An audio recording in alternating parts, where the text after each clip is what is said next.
खुलुमबाय गोजोन फुंबिलिनि गासिबो बड'लेण्ड बुब्लिनि अनसायगिरिफोरखौ बरायग्रोबाय।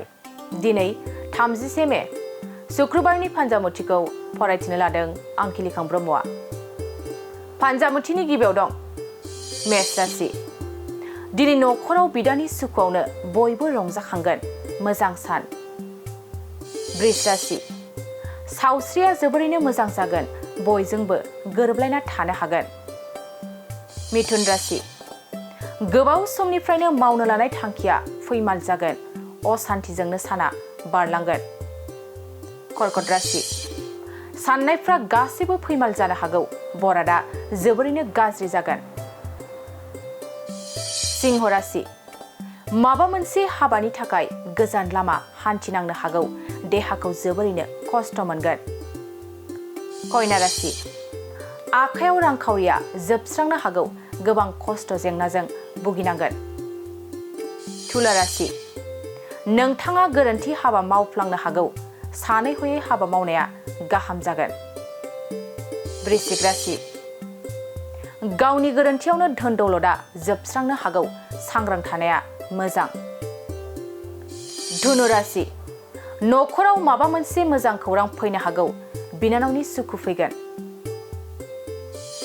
मकर राशि। माबा मोनसे खोथानि थाखायनो जाथि खुरमाजों सुथुर जालायनो हागौ, गाज्रि सान। कुम्भ राशि। गोसोआव गोथार आरो गोग्गो साननाय फैगोन, नोंथांनाव दिनै धोरोम गोग्लैगोन। मीन राशि।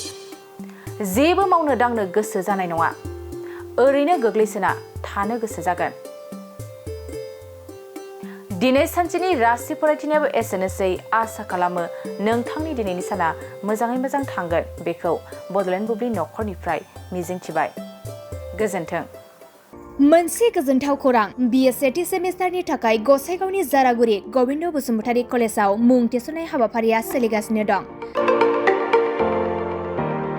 गिबि 100 फरायसाफोरनि थाखाय स्पेशेल अफार आरो गुबुन गुबुन रोखोमनि बेसेन नाङै क्लासनि सुबिदा होनानै मुं थिसननाय हाबाफारिया सोलिगासिनो दं।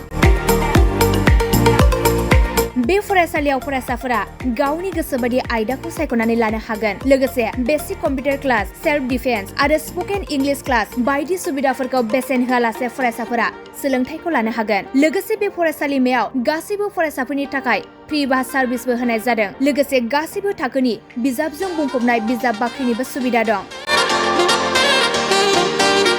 आरो बे खेबनिफ्राय एग्जाम सेन्टार हिसाबै फरायसाफोरा गावनिनो आंगो गबिन्द बसुमतारी फरायसालिमायावनो आनजाद होनो हागोन। बिनिखायनो गासैबो जौसिन फरायसालिनिफ्राय उथ्रिसारनाय फरायसाफोरखौ गबिन्द बसुमतारी फरायसालिमायाव खम बेसेनावनो एडमिसन लानानै गोबां सुबिदाफोरनि खाबु लानो हागोन। बांसिनै मिन्थिनो थाखाय 9101 784754 70022 71929 970 668088 78 नम्बराव नोंथांमोना खौरां लानो हागोन।